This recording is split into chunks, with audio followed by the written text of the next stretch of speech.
What's going on, everyone? Welcome to Sacred Cards. Today I'm coming at you with an update to my Traptrix deck profile for May 2024. I've been spending a lot more time in the office here, mostly testing and doing card theory, trying to bring you my best take on all the decks I showcase on the channel, so like the videos if you do and subscribe if you're into it. I often do my best to post a few times a week. I love this game because in my opinion there's no such thing as a perfect deck, but my goal is to optimize ratios based on the deck's strategy to get as close to it as possible, and it never ends, so I'm always working to improve. As most of you know, Traptrix is one of my favorite decks of all time.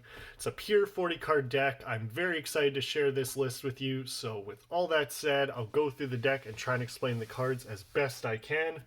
Let's get right on into it here. Kicking things off with the Traptrix monsters, I'm playing 3 copies of Traptrix Pudica. When normal summoned, she can add a copy of your Trap Garden Field spell from deck to hand, and when special summoned, she can banish a special summon monster on your opponent's field. Very important card for the deck, and these cards are often very accessible for whatever special summon effect you need for this situation.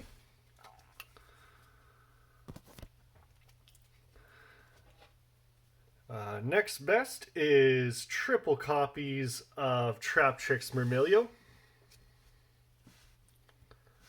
When she is normal summoned, she can search a whole trap card from your deck to hand. When special summoned, she pops a spell trap on the opponent's field. This is a mandatory effect, so even if your opponent has none, it can trigger your copies of Sarah to get more whole cards to the field. Following that up, we have 3 copies of Traptrix Mantis. When normal summoned, she can add a Traptrix monster from deck to hand. She can also quick effect return a set trap you control back to the hand, which can protect them from being destroyed if you chain this effect after they are targeted. Now for the 2 ofs, I run 2 copies of Traptrix Dionea. Dionea can special summon a Traptrix monster from the grave when normal summoned, and when she is special summoned, she can set a whole trap card from the graveyard. Then following that is double copies of Traptrix Arachnacampa. I'm happy with this ratio because it's a great extender and it's nice to have on your end board. Kampa can quick effect special summon herself from the hand if you control another Traptrix monster. Her other effect can protect all your set back row the first time they might be destroyed, protecting you from cards like Harpy's Feather Duster. And then rounding off the Traptrix monsters is 1 copy of Vesiculo. Vesiculo is a card I've always been a fan of, so I started testing with it again, and I like the utility of being able to extend by sending a set trap you control to special summon it. It also has the ability to banish itself to set a whole trap card from the grave if you have nothing in your back row. And as you Traptrix veterans know, one of the best extenders for this deck is triple copies of Parallel Exceed. We're all about rank 4 utility here and link monsters with down pointing arrows. You can special summon this card to a zone a link monster points to, then special summon another from deck. They both become level 4, making it easy to go into your rank 4 plays. A really nice card to see in your opening hand, so we're maxing out on 3 copies. And the only hand trap I'm going with here is 3 copies of Ash Blossom. This is just a great all-around hand trap, stops a lot of plays, and gives you a chance should you have to go second. You can't win every die roll, so it's good to have balance. 3 copies of Ash is perfect in my opinion. That is it for the monsters. Now for the spells. I am playing 1 copy of Traptrix Garden. I love this card, but you really only need 1 copy, as you can easily search it with your copies of Pudica. It does a lot for the deck by giving you an extra normal summon, protects your monsters the first time they would be destroyed by battle each turn, plus it has the effect to banish a monster you control to special summon 1 from your hand or graveyard. Next is 2 copies of triple tactics talent. I cut Prosperity from the list as I feel the extra deck is very important and I wanted to play more disruptions, being able to rip a card from your opponent's hand, steal a monster, or draw 2 cards. Very powerful effects that can all help the deck. And the last spell is 1 copy of the Almighty Called by the Grave.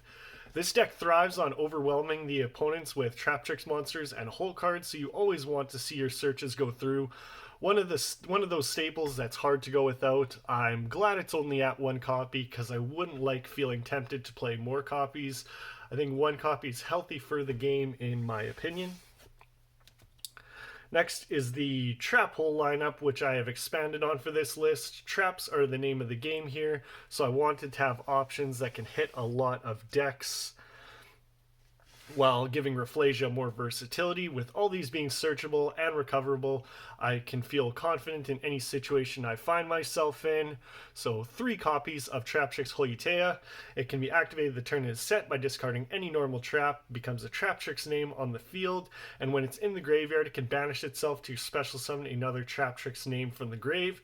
This card gives the deck so many options and a mandatory 3 of, in my opinion. Next is 2 copies of Gravedigger's Trap Hole.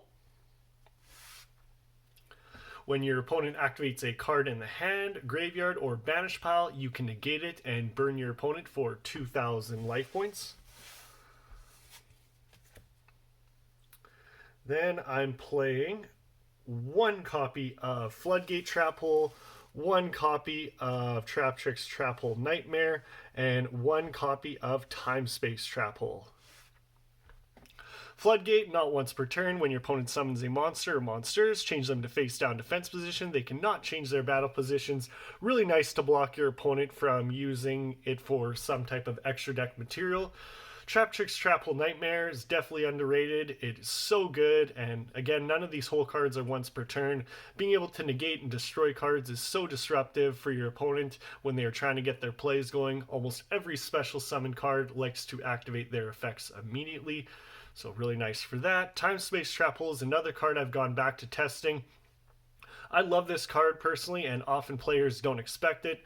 Shuffling back monsters special summon from the hand or extra deck is so powerful, especially after your opponent pays cost or materials to do so. This lineup gives a lot of diversity and makes the deck so much fun to play, especially under a good pilot. And then last of the hole cards is 1 copy of Banishing Trap Hole and 1 copy of Bottomless Trap Hole. As I mentioned before, I wanted more options in the lineup, especially with Rafflesia being able to use these from the main deck. Banishing Trap Hole will banish a monster face down with 1500 or less attack, and Bottomless will destroy and banish a monster with 1500 or more attack. Really happy with these ratios, but you can play whatever you like, as this is just an idea. I'm always messing around with the whole lineup, but at the end of the day, play what makes you happy. That's it for the Trap Hole cards. Next, I play 3 copies of Infinite Impermanence.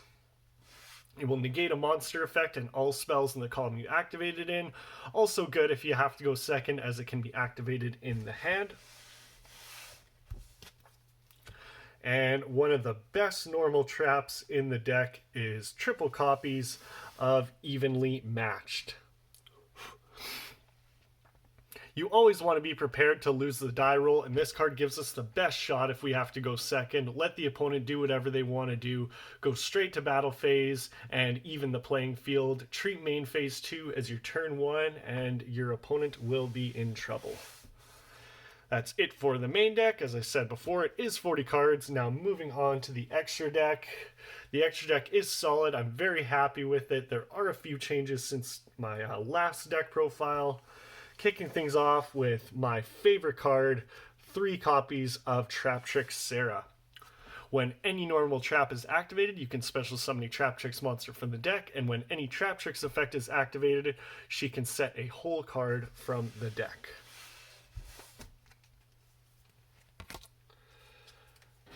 Next, I'm playing For the link 2, 1 copy of Traptrix Cularia, and the link 3, 1 copy of Traptrix Adipus.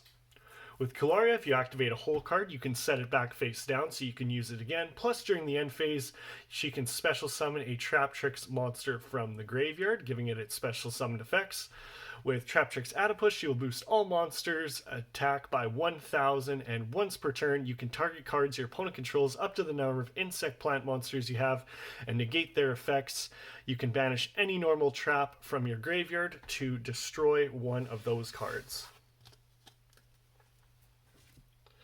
And the last link monster I play is 1 copy of SP Little Knight.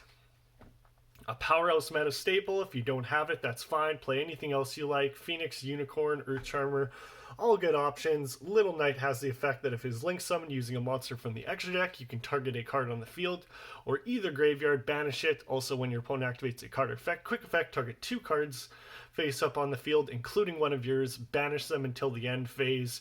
Extremely powerful card and very easy to make in this deck. Now for the Traptrix rank 4s, I play 1 copy of Traptrix Rafflesia. You always try to make Rafflesia going first because she can detach a material to activate any whole trap card in your deck for whatever you might need at the time, and she protects your monsters from being destroyed by battle or card effects while she is on the field. So if she's on the field, they have to target or get rid of her. For the other Traptrix monsters, I play 1 copy of Penguicula and 1 copy of Traptrix Alumaris. I go into Penguicula a lot. You can detach a material to search a Traptrix monster from your deck to your hand. Also, when your opponent's monster is sent to the graveyard or banished by a card effect, yours or your opponent's, you can attach that card as material. Then it is unaffected by other monsters with the same type of material under it, plus 2,500 attack is also really nice.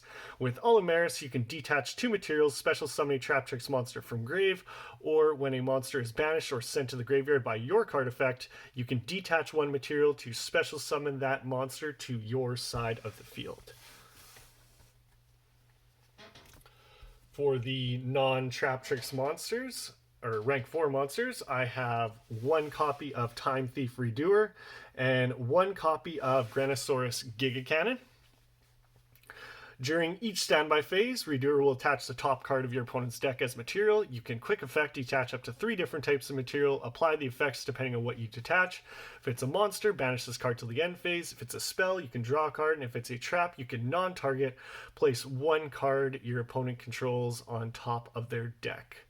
Giga Cannon is an interesting card that I've become a big fan of in this deck. First off, when it destroys a monster by battle, you can detach a material, burn them for 1,000 damage, then this card gains 1,000 attack. If it is destroyed, you can destroy a card on the field and inflict another 1,000 damage. So in a perfect world, this card can burn them for 3,000 damage while getting its attack up to 4,200. More rank 4 toolbox. I am playing 1 copy of Abyss Dweller and 1 copy of Number 41. Not much to say here. Dweller can quick effect detach material, lock down the opponent's graveyard for the turn. A lot of decks rely on the graveyard, so this can be very effective in the right situation. Baguska is here to stall. As long as it stays in defense position for 2 turns, it will turn all cards to defense and denying them their ability to activate their effects. It can be useful to buy yourself time when needed. And finally, the last 2 cards I play in the extra deck is 1 copy of Double A Zeus and 1 copy of Typhon Sky Crisis. Zeus has the ability that if an Xyz monster battled this turn, you can stack this card on top of its materials, quick effect, detach 2 materials, send all other cards on the field to the graveyard. If another card you control is destroyed by battle or card effect, you can attach a card from your hand, deck, or extra deck as material. Typhon has the effect that during the turn or turn after your opponent special summon twice from the extra deck, you can Xyz summon this card with your monster with the highest attack. While this Xyz summon monster is on the field, neither player can activate monster effects with 3,000 or more attack. Also, you can detach material from this card and non-target return a monster from the field to the hand. Well, that is it for the deck profile. I really hope you enjoyed it. If there's anything you like or don't like, please leave me a comment telling me what you think. Be sure to like the video if you did and subscribe for more content. Thank you for your support. I'm SacredCards. See you all in the next one.